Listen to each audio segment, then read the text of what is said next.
Good morning, Villa fans. The smile is back, and I'm going to start with a song. I'm feeling that happy. Oh, what a night. Beating Feyenoord on a Thursday night. McGinn, Buendia and McGinn. Oh, what a night. Sing it again. Oh, what a night. Beating Feyenoord on a Thursday night. Buendia and McGinn. Oh, what a night. Sing it again, but I won't. But yeah, what a great night. Excellent result from Aston Villa. Great second half performance. A special night in Rotterdam. And I'm not talking about my lads' weekend last year. It was a great night in Rotterdam.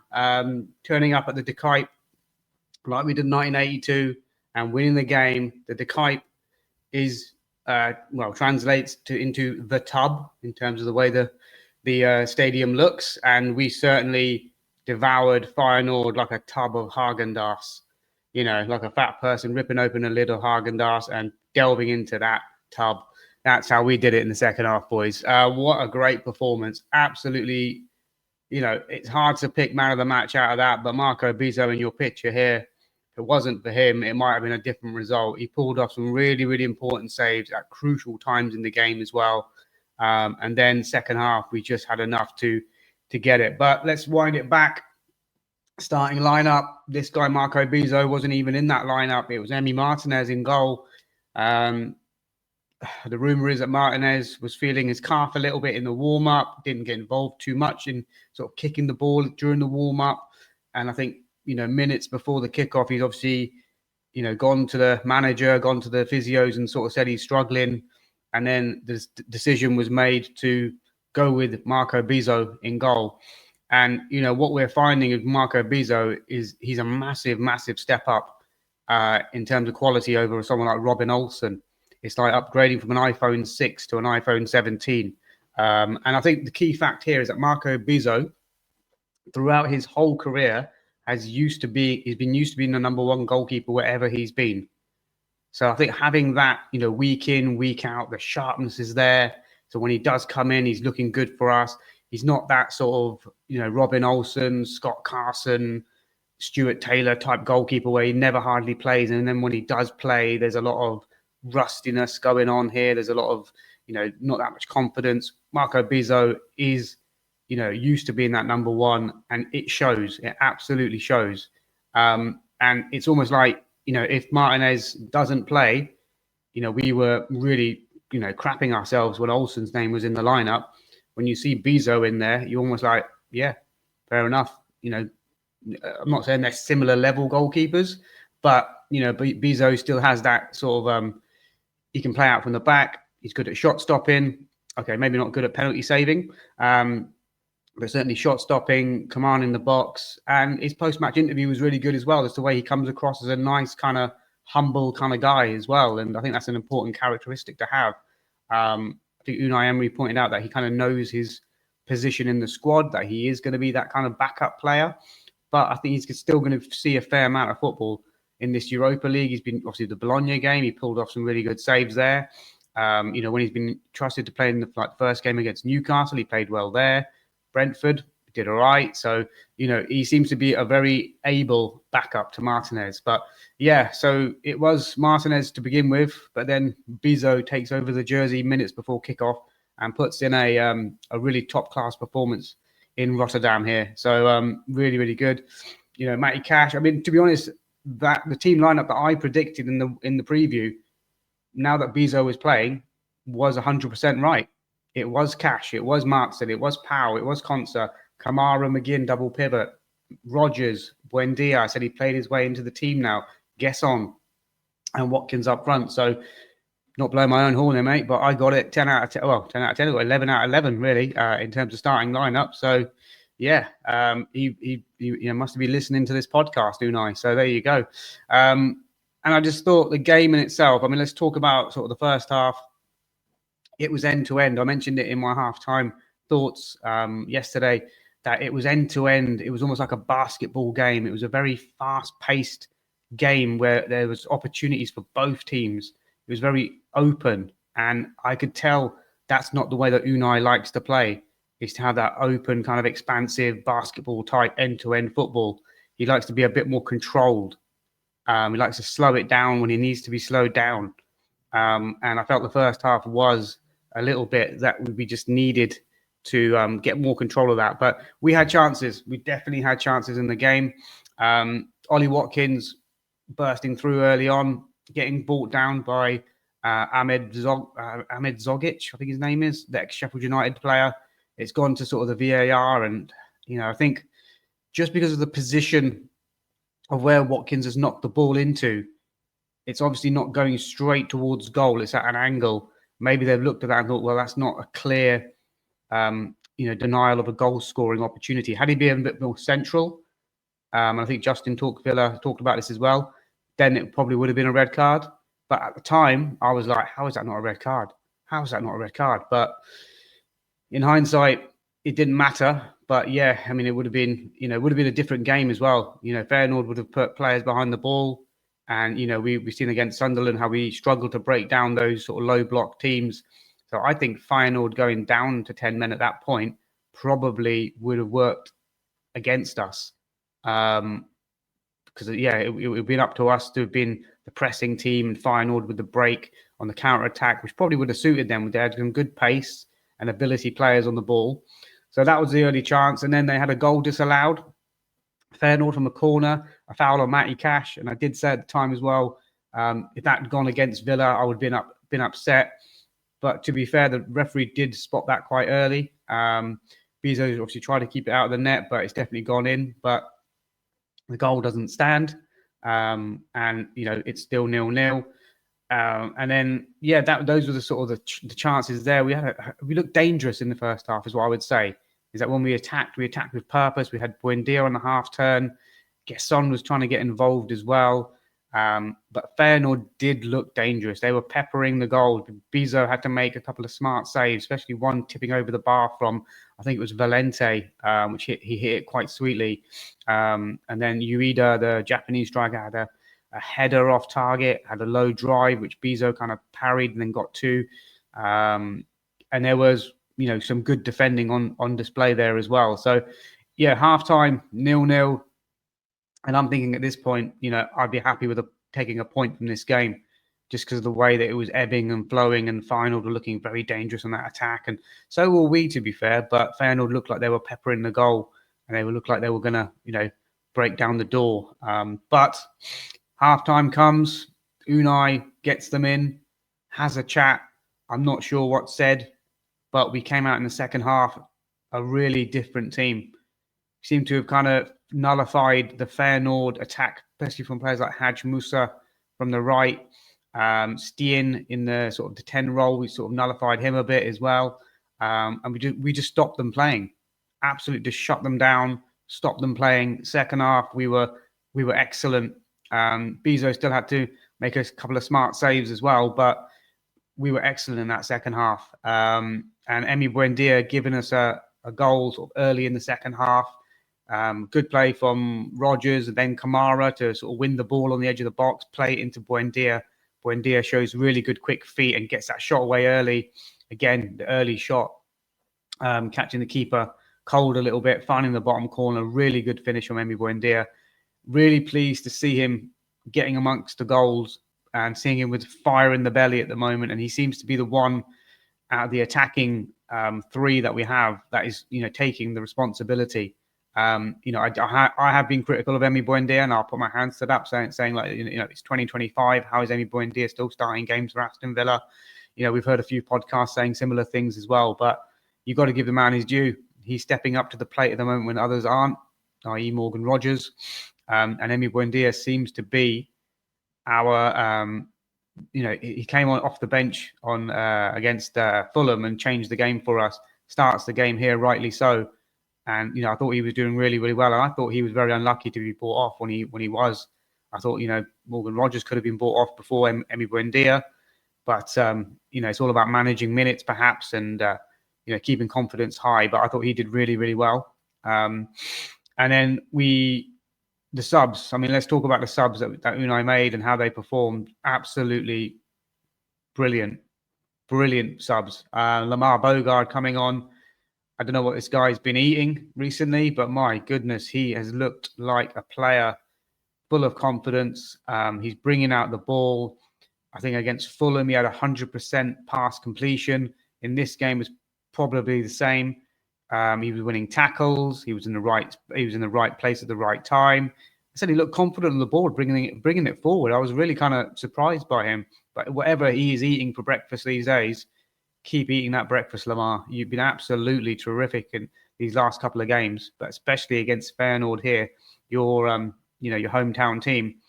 When you came on for about the last, half an hour, 25 minutes, absolutely faultless performance. And Daniel Marlon replacing Ollie Watkins quite early in the game as well. Watkins not getting too much of a look in, apart from that early sort of chance which he got fouled for. But yeah, I thought Marlon did well, backing in, holding up the ball, spinning players. And obviously where the second goal comes is, a ball into Marlon. He's holding it up, spanned the defender on sort of the halfway line and just ran towards goal, committing defenders towards him, tries to cut sort of inside. The ball runs loose to John McGinn, who's following up the play, and McGinn side foots for his third goal in 3 games. And a man banging form and rightly has the super John McGinn tag. I thought, again, another really, really good performance from him, whether he was playing in the double pivot or he moved a little bit forward when Bogarde came on. But again, another really, really good performance. And we were fortunate enough to get that goal and to bring him off a little bit because, just to give him a bit of rest, because there's not many games that you can take off John McGinn in because you're going to need him. But, we managed to give him a rest for sort of 10, 15 minutes, I think it was at the end. So, yeah, really good performance from him as well.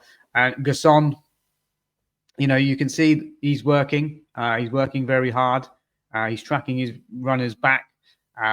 He's putting in the effort. I think he needs a goal. I think he just gets a goal, gets a bit of confidence in his legs. And I think we'll see a different player. But I wouldn't say he's a world beater just yet. I wouldn't say he's, absolutely fantastic. But there are signs that he is getting better. And I think he's understanding the position and how to support Matty Cash and what the work rate involves. Because if you see his performance from the last couple of games to when his first game against Crystal Palace, absolutely night and day in terms of his role and responsibility to the team. So, really good from Gasson. Watkins, bit hit and miss today. Got involved a little bit, but not too much. Rodgers, there were glimpses of him sort of holding off his man, but he just kept getting fouled all the time, so he couldn't really accelerate and spin away. There was a bit of frustration boiling over towards the end a little bit as well, when he got in a bit of a push and shove with the striker Larin. But overall, really, really strong performance from Villa. It's a result that will hopefully build the confidence up further. I think most people predicted a draw here. I think Feyenoord were undefeated at home as well coming into this game and had beaten the likes of Bayern Munich, Inter Milan, and other big sort of Champions League teams as well at the De Kuip. But Villa have gone there. Had to hang in there in the first half, but second half performance, the subs, the freshness, the way that we played was absolutely superb. I'll just quickly run through my player ratings as well and see if you agree with these. But Marco Bizot up there as man of the match for me, coming in at the last minute as well. Clean sheet, distribution really good, confident on the ball, confident coming for crosses when he needed to. I'm actually going to give him a 10 out of 10 for me. I thought Marco Bizot was spot on today. Bizot Magic. Bizot doing the Bizot. There you go. 10 out of 10 for Marco Bizot. Matty Cash, up and down on the right-hand side, offered some good outlets and overlap, especially in the second half as well. I thought he was solid in defence as well. I'm going to give him a solid 8 out of 10. Ezri Konsa, for me, this guy is, when he's playing like the way he's played yesterday, you'd be hard-pressed to find a better defender in the Premier League. I think he's that good. And now he's starting to cement himself into the England squad as well. I'm going to give Ezri Konsa a 9 out of 10. Pau Torres, again, this guy links up the play really well. He's calm on the ball. He's able to put balls through the line. He's able to put balls down the channel, play it into Daniel Marlon and things like that. I thought he had a really strong game as well, defensively, winning aerial battles as well. I'm going to give him a 9 out of 10 for Pau Torres. Ian Martson on the left, up and down on that side, and energy, which is what we needed in this game. I thought he took the game really well. He was getting forward. He put a cross in for Gasson, who hit the outside of the post early in the second half as well. I'm going to give Ian Martin a 9 out of 10 for this one. Probably one of his better performances I've seen him in a Villa shirt. Double pivot, John McGinn, obviously getting his goal, but not just that. Tireless work rate, bringing people into play. I'm going to give John McGinn a 9 out of 10 for his performance. Boubacar Kamara, classy as ever, got an assist for the Buendia goal, just in the right place at the right time, times his tackles well, brings that calmness as well to the team in a game where it was played at a basketball pace in the first half. It adds that air of assurance and calmness. Again, a 9 out of 10 for me for Boubacar Kamara. Midfield, start with Emi Buendia. Great goal that he took it really well. He was finding those pockets of space and driving towards goal and committing players. I thought he had a really, really strong game for me, Emi Buendia. I'm going to give him an 8 out of 10 for me, but I thought he was very good, probably our best attacking player. Evan Gasson, right-hand side, doing well.